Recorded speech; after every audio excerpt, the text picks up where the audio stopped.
अगर अभी तक आपने द वॉइस को सब्सक्राइब नहीं किया है तो प्लीज़ अभी सब्सक्राइब। हेलो फ्रेंड्स, मैं Firoz Memon, the voice channel में आप सबका स्वागत है। वेलकम टू आवर उड़ान शो। आज हमारा एक और दूसरा एपिसोड है उड़ान का, जो कि हमने खास महिलाओं के लिए बनाया है। तो आज हमारे साथ में एक ऐसी महिला है जो कि हर क्षेत्र में आपको वो एक्टिव नज़र आएगी, चाहे फिर वो गृहिणी के बारे में जैसे कि हाउसवाइफ हो, फिर साथ में सोशली की अगर आप सोशल सर्विस की बात करो तो सोशली काफ़ी एक्टिव है, अपने प्रोफेशन में काफ़ी एक्टिव है और सोशल और प्रोफेशन के बीच में पॉलिटिकली भी काफ़ी ज़्यादा एक्टिव है। तो हम बात करेंगे, हमारे साथ में आज है मनीषा भांगरे मैडम। मैडम सबसे पहले आपका बहुत बहुत स्वागत है। मैं मैडम के बारे में थोड़ा से दो शब्द कह दूँ कि मैडम जो है भिवंडी के अंदर सबसे पहली फार्मासिस्ट है जिन्होंने जेनरिक मेडिसिन जो है प्रधानमंत्री योजना की जो जेनरिक मेडिसिन है, जो एक पूरी स्कीम है, उसको भिवंडी में लेके आया। साथ ही में मैडम जो है, अगर हम सोशल सर्विस की बात करें तो जायंट्स ग्रुप के मैडम फेडरेशन की वाइस प्रेसिडेंट है और साथ में बीजेपी पार्टी से भिवंडी जिला सचिव है महिलाओं की। तो ये इनकी मैडम की उपाधि है और ऐसी महान हस्ती हमारे साथ में आए तो हमारे लिए भी ये सौभाग्य की बात है कि हमारे शो में मैडम आए, हमें भी उनसे काफ़ी कुछ सीखने को मिलेगा। सबसे पहले मैं हमारे व्यूवर्स को एक बात बताना चाहता हूँ कि ये जो शो है लेडीज स्पेशल, जो वुमेन स्पेशल हमने जो स्टार्ट किया है, ये खास करके भिवंडी की महिलाओं के लिए है, भिवंडी की लड़कियों के लिए। आप समझिए कि हमने उनके लिए ये स्टार्ट किया है ताकि जो जिनको ज़्यादा अपॉर्चुनिटीज़ नहीं मिलती है, चाहे फैमिली से सपोर्ट नहीं मिलता है या बाहर से वो खुद सोचती है बहुत कुछ करना, लेकिन कहीं से उनको है ना अपॉर्चुनिटी नहीं मिलती, तो ये उन लोगों के लिए है कि चीज़ों को आउट ऑफ द वे जाके भी किया जा सकता है। आप अगर थोड़ी सी हिम्मत करोगे तो लोग आपके सपोर्ट में खड़े हो सकते हैं। तो मेरा यही कहना है सभी लेडीज़ से कि आप इंस्टाग्राम और स्नैपचैट से बाहर निकलो और आके जो है अपना जो फ़र्ज़, जो कर्तव्य है सोसाइटी के लिए, वो आप निभाओ। तो मैडम सबसे पहले बहुत बहुत स्वागत है आपका। सॉरी मैंने थोड़ा सा लंबा कर दिया। तो हम आपसे बहुत कुछ आज जानेंगे। तो सबसे पहले हम ये जानना चाहते हैं कि आपके अंदर जो सोशल सर्विस का जो जज्बा है, जो आप सोशल सर्विस करती हो, तो ये आपने कब से स्टार्ट किया, किस एज से आपने स्टार्ट किया? मैं भिवंडी आके मैंने स्टार्ट किया। मैं करीबन 10 साल हो गए मैं ये फील्ड में हूँ बीजेपी में, और मेडिकल तो मैं 93 से। अच्छा, 93 से मैंने शादी की और 93 में ही मैंने पहला भिवंडी मेडिकल डाला। तो आप मतलब प्रॉपर फार्मासिस्ट है? हाँ, मैं फार्मासिस्ट हूँ और SNDT यूनिवर्सिटी से मैंने किया हुआ। अच्छा, SNDT से किया था आपने। तो कौन से ईयर में आपने मेडिकल का ये मतलब प्रोफेशन स्टार्ट किया था? 1994 से। 1994 से? हाँ, मैं जो पहली थी महिला जो भिवंडी में मेडिकल स्टार्ट किया। लोग को चर्चा करते थे कि लेडीज होके ये मेडिकल चला रही है, सबको अच्छा लगता था। तो मतलब तभी तो मैं बोली सबको कि इंदिरा गांधी है देश चला सकते तो एक मेडिकल क्यों नहीं चला सकते। नहीं, बहुत अच्छी बात है। तो मैडम ये जो फार्मासिस्ट बनने का, मेडिकल लाइन में आने का शौक आपको कैसे पैदा? ये शौक मेरी माताजी ने मुझे दिया। मेरी माँ अहमदाबाद में सिविल हॉस्पिटल में TB वार्ड की हेड नर्स हुआ करती थी। अच्छा। करीबन ये 1970 की बात है। फिर उनकी शादी हो गई। फिर वो मैं गुजराती फैमिली से बिलोंग करती हूँ, तो हम लोग के वहाँ पे लेडीज यहाँ शादीशुदा और बाहर नहीं जा सकते ना। अच्छा। तो उनको ऐसा लगा ना मेरी बेटी को मैं पढ़ाऊँगी, तो उन्होंने मेरे लिए है फील्ड चुना कि वो फार्मासिस्ट पढ़ेगी, फार्मा फील्ड में जाएगी तो उसको सर्टिफिकेट मिलेगा, घर बैठे भी उसको कुछ इनकम चालू रहेगी और वो खुद भी एजुकेट रहेगी, तो वो अपना डिसीजन खुद ले सकती है। बहुत अच्छी बात है। तो ये जो फिर आपने स्टार्ट किया है प्रधानमंत्री योजना की जो जेनरिक मेडिसिन जो आती है, तो ये आप कहते हैं कि भिवंडी में सबसे पहले आपने लाया, तो इसके पीछे की थोड़ी सी हम स्टोरी जानना चाहेंगे कि आपको क्या दिक्कतें आई, क्या चैलेंजेस आए थे? 1994 में मैंने एथिकल मेडिकल चालू किया। तभी बहुत छोटी उम्र में मैंने फार्मासिस्ट हुई थी, तो मैंने मेडिकल चालू कर दिया जी। फिर कुछ प्रॉब्लम हुआ तो 2008 में वो मेडिकल मुझे बंद करना पड़ा। फिर मैं 2-3 साल घर पे ही रही। फिर मैंने कुछ सोचा कि मैंने कुछ भिवंडी में नया करना है और वापिस से मुझे कम बैक करना है, तो मुझे एथिकल में नहीं जाना था। तो मैंने जेनरिक मेडिसिन की स्टडी की। फिर तभी मैंने ऑनलाइन सर्च करते हुए मुझे ये योजना का मालूम हुआ। एक्चुअली ये प्रधानमंत्री जन औषधि केंद्र जो परियोजना है वो 2008 से है, लेकिन अपने माननीय प्रधानमंत्री जी जब आए उन्होंने 2015 से रिस्टार्ट किया। तो मोदी जी ने मतलब उसको प्रमोट किया, आगे प्रमोट किया जी। तो उनके बारे में मैंने बहुत सारी जानकारी ली। एक दूसरा भी एक हादसा हुआ मेरे साथ। मेरा बच्चा था, वो 11 साल की उम्र में कैंसर से उसकी डेथ हो गई। तो अभी वो हम लोग लीलावती में उसको एडमिट किए थे।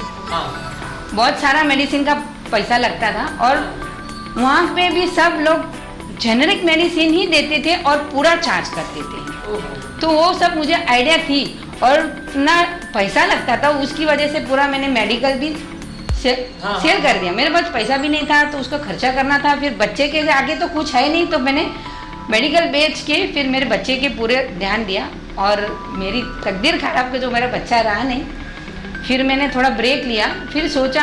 और बहुत सारे जन ऐसे बोलते कि मेडिकल का पैसा अच्छा नहीं रहता है, क्योंकि वो हाई हाई करके सब लोग पैसा देते, वो तुम्हारा पैसा अच्छा नहीं है। तो भी मुझे दोनों चीज़ करनी है, मैं तो दूसरा कुछ कर नहीं सकती हूँ, मुझे मेडिकल फील्ड में कम बैक करना ही है, तो मैं जेनरिक से स्टार्ट करती हूँ। तो ये योजना के बारे में मुझे मालूम पड़ा, फिर ऑनलाइन स्टडी की, सब देखा, तो यहाँ से तो किसी मुझे कुछ मिला ही नहीं। फिर मैं मंत्रालय गई, हाँ मंत्रालय जाके वहाँ से फिर मैंने GR निकाला। वहाँ से फिर मेरे को एक सर का अनमे बख्शी करके सर है, उनका मुझे मोबाइल नंबर मिला, फिर उनको मैंने कॉल किया, तो सर भी बहुत खुश हो गए कि भिवंडी से अभी तक किसी ने। ये कौन से ईयर की बात बता रहे हैं? ये 2017 की बात है। मतलब 2017 में किसी को नहीं पता था कि नहीं, योजना ऐसी है करके? नहीं मालूम था, लेकिन कोई वालों को भी नहीं मालूम था। अच्छा। और लेकिन किसी ने अभी तक वो दिख नहीं रहा था, थी लेकिन ऑन पेपर था और बाहर थे।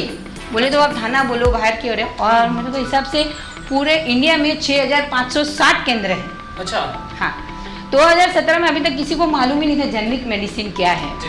फिर जो हमारे सर थे जिससे बात हुई, तो बोले मैं एक बार आपसे मिलना चाहता हूँ। फिर वो भिवंडी आए, उन्होंने मेरा मेडिकल देखा, मेरे से बात की, तो उनको लगा कि मैडम को देना चाहिए। तो मेरे को उन्होंने भी पूछा आपको जेनरिक क्यों करना है? मेरे को मुझे सेवा भी करनी है, सेल भी करना है, बिजनेस भी करना है, और मुझे मेरा फील्ड है और मैंने इसमें रहना है और मेरे को कम बैक करना है, तो मैं अलग से कुछ करके दिखाना चाहती हूँ। बहुत अच्छा। मैडम एक सवाल जो कि सिर्फ मेरे मन में नहीं, मतलब यहाँ तक कि हर एक के मन में रहता है कि जेनरिक और एथिकल में फ़र्क क्या है, क्या डिफरेंस है? मतलब जैसे लोग बोलते हैं कि जेनरिक मेडिसिन जो है वो ज़्यादा काम नहीं करती, या डॉक्टर्स भी अक्सर बोलते हैं कि आप जेनरिक मेडिसिन लोगे तो हमारी जिम्मेदारी नहीं। तो इसमें फ़र्क क्या है, थोड़ा सा आप वो अगर बता देंगे तो ज़्यादा बेहतर होगा। मैं बताना चाहती हूँ, जेनरिक मेडिसिन के बारे में सब लोग को बहुत सारी गलतफहमियाँ हैं।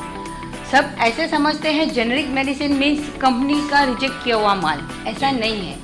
जेनरिक मेडिसिन का मीनिंग है सॉल्ट के नाम से, जो मॉलिक्यूल्स के नाम से जो मेडिसिन बिकी जाती है उसको जेनरिक मेडिसिन कहते हैं।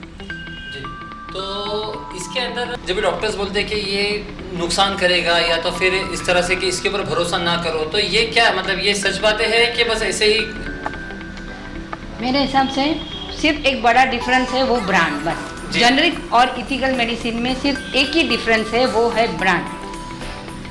तो मैडम मतलब ये बोलना था कि इसके पीछे कुछ कमीशंस या तो फिर इंसेंटिव्स ये भी बातें आती है क्या, इसीलिए डॉक्टर्स प्रमोट नहीं करते? नहीं, हम आपको भिवंडी में तो भिवंडी का एक एग्जांपल दे देती हूँ। भिवंडी में सबसे ज़्यादा लूम चलती है, तो एक छोटा एग्जांपल आपको समझाने देती हूँ। भिवंडी में सबसे ज़्यादा कपड़ा चलता है। हाँ। एक ही मशीन से, एक ही लूम से कपड़ा निकलता। रेमंड वाले आए, वो कपड़ा लेके गए, उसने बेचा वो कपड़ा 300 रुपये में, और भिवंडी का जो लोकल वाला है वो लेके आया वही लूम से, उसने अपनी शॉप में बेचा 100 रुपये तक। हाँ।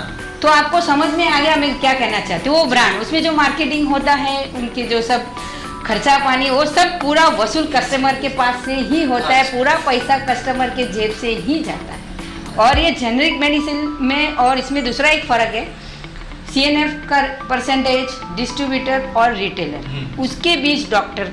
हाँ। और डॉक्टर को सैंपल तो देना ही पड़ता है, बाकी मैं कुछ नहीं बोलना चाहती हूँ। सैंपल तो देना ही पड़ता है प्रमोशन के लिए, MR का खर्चा है, फिर उनको दूसरा गिफ्ट वगैरह वो भी देनी पड़ती है। वो सब कंपनी कहाँ से लाएगी, तो वो सब कस्टमर पे थोपते हैं। तो जेनरिक में ये सारी चीजें हट जाती है, तो सिर्फ जो डायरेक्ट डिस्काउंट जो है कस्टमर को। हाँ, तो अब कोई दूसरी मेडिसिन के बारे में बता दूँ। एक पेंटोप्रोजोल करके जो मॉलिक्यूल है जी, वो मार्केट में 138 रुपीज़ की 15 टैबलेट मिलती है, 138। सेम चीज़ अपनी योजना में प्रधानमंत्री जन औषधि केंद्र में वो सेम चीज 10 टैबलेट सिर्फ 11 रुपये में। ओहो, इतना। तो आप देखो कितना डिफरेंस है। तो पब्लिक को वो भी डर रहता है कि मैं इतनी सस्ती दवाई क्यों लूँ।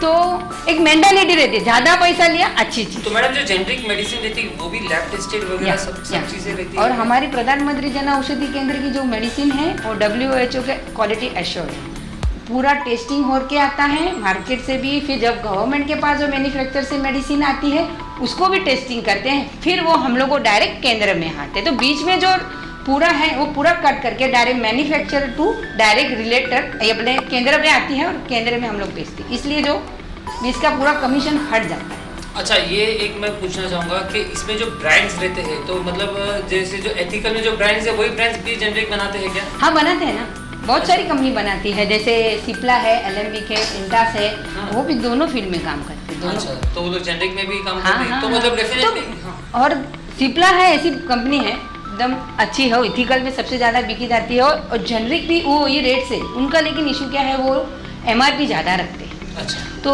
सेम चीज़ जेनरिक मेडिसिन इथिकल वाला MRP से बेचते हैं। हाँ, ये हाँ तो ये हाँ होता है। हाँ, तो अब जो मैंने आपको एग्जांपल बताया पेंटोप्राजोल, तो वो सिप्ला कंपनी जेनरिक में भी बनाती है, तो वो उसकी MRP कुछ 118 रुपया है, तो उसका परचेस रेट सिर्फ 15 रुपया है।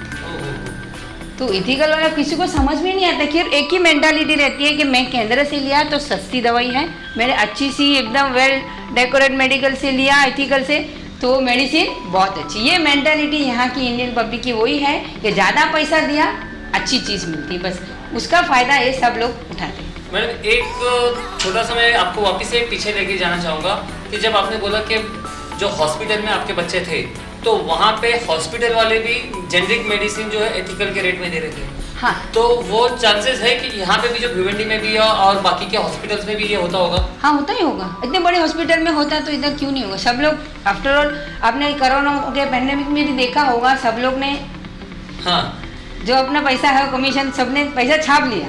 बिल्कुल बिल्कुल। अच्छा, कोरोना की जब बात निकली, टॉपिक निकला है, तो ये बताइए कि आपका क्या एक्सपीरियंस रहा कोरोना में? क्योंकि एक तरफ तो ऐसा था कि बहुत से लोग डर के मारे कुछ खोल नहीं रहे थे, कुछ नहीं कर रहे थे, तो उसमें आपका क्या मतलब आपने क्या फेस किया, उसमें क्या चला? हम लोग को हमारे केंद्र को तो परमिशन ही थी, हम लोग बंद नहीं कर सकते। अच्छा, हम लोग को वहाँ से एक मेल आया था कि आपको ये कोरोना में आपको केंद्र चालू ही रखना है, क्योंकि सब लोग पब्लिक के पास पैसा नहीं है, बिल्कुल घर पे बैठे हैं, आमदनी कुछ नहीं है, मेडिसिन तो लगने वाली है, डायबिटीज़ बोलो, ब्लड प्रेशर बोलो, जो है हार्ट की सब वो तो लगने वाली है, तो आपको केंद्र खुला रखना ही है। अच्छा, और तो हम लोग मेडिकल में बैठते थे, फिर हम लोग को अच्छा केंद्र से भी बहुत अच्छा सपोर्ट था। अच्छा, तो वहाँ पे स्टॉक्स वगैरह फिर आपको? हाँ, हम लोग को पूरा स्टॉक्स वगैरह कभी कुछ प्रॉब्लम नहीं हुआ। ठीक है, आप डरो मत, हाँ आप फेस करो, अपना इम्यून बढ़ाओ। इसमें विटामिन सी है, विटामिन डी है, मल्टीविटामिन रेगुलर हो, और आप सबसे ज़्यादा हम लोग वही बोल रहे थे कि आप मेडिसिन से ज़्यादा स्टीम लो, तो वो एक ही चीज़ है जो आपके लंग्स में जाएगी, बाकी सब आपके पेट में जाने वाली है। तो हम लोग को डरो मत, सिर्फ आप स्टीम हाँ प्लेन वाटर स्टीम लो, कुछ डरने की ज़रूरत नहीं है। मैडम, ये तो रही आपकी बात और आपका जो सफ़र था, वाकई में मतलब एक बहुत ही ज़्यादा इंस्पिरेशन था। हम चाहते हैं कि ऐसे ही कुछ दो शब्द आप हमारे ऑडियंस को भी बोल दीजिए, कुछ एक आपकी तरफ से कुछ मैसेज अगर आप देना चाहें तो। आजकल सब यंगस्टर भी, थोड़े छोटे बच्चे भी, सबके हाथ में मोबाइल है, तो सब लोग ज़्यादा अपडेट रहते हैं मोबाइल पे, इंस्टा पे, एफबी के स्टेटस पे, स्टोरी पे ज़्यादा ध्यान दे रहे हैं, तो आप इसका अच्छे से यूज़ करो। बिल्कुल। हाँ, अभी तो सब लोग को, अभी तो ये स्कूल वगैरह सब बंद है, तो ऑनलाइन हो गया सब स्टडी, तो मोबाइल तो है। हाँ, तो आपका नहीं देना, वो बच्चों को भी मोबाइल देना पड़ता है, तो सब इसका एक अच्छे से यूज़ करो। मैं सब पेरेंट्स को एक रिक्वेस्ट करती हूँ, अपनी बेटियाँ को पढ़ाओ, आत्मनिर्भर बनाओ।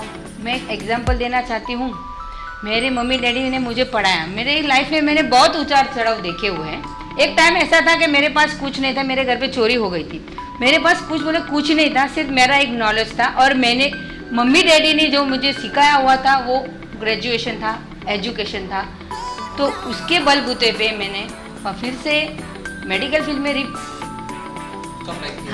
कम बैक किया, और जेनरिक मेडिसिन का मैंने जो अभी जो मुकाम में पहुंची हूँ, मेरे एजुकेशन की वजह से ही पहुंची हूँ। इसलिए मैं सबको बोल रही हूँ, सब पेरेंट्स को मैं एक रिक्वेस्ट करती हूँ, अपनी बच्चियों को, अपनी लड़कियों को पढ़ाओ, ना कि उनको दिन भर इंस्टा एफबी जो है दिन भर उनमें रहते हैं, अपडेट रहते हैं, उसकी वजह नहीं, लेकिन ऑनलाइन भी स्टडी होती है, ऑनलाइन से भी आपको बहुत सारा नॉलेज मिलता है। आप नॉलेज लो और बेटियों को पढ़ाओ और आगे बढ़ाओ और आत्मनिर्भर बनाओ। तो फ्रेंड्स, देखा आपने किस तरह से मैडम ने भी यही बात बताई है कि लड़कियों को आत्मनिर्भर बनाइए और लड़कियों को ज़्यादा से ज़्यादा सपोर्ट कीजिए ताकि वो अपने पैरों पर खड़े हो। और साथ में जो मोबाइल का जो मिसयूज़ होता है तो उससे कहीं ना कहीं परहेज किया जाए। मैडम आप यहाँ पे आए हमारे शो में, बहुत बहुत शुक्रिया, आपको बहुत अच्छा लगा, बहुत बहुत शुक्रिया आपका। ठीक है, थैंक यू।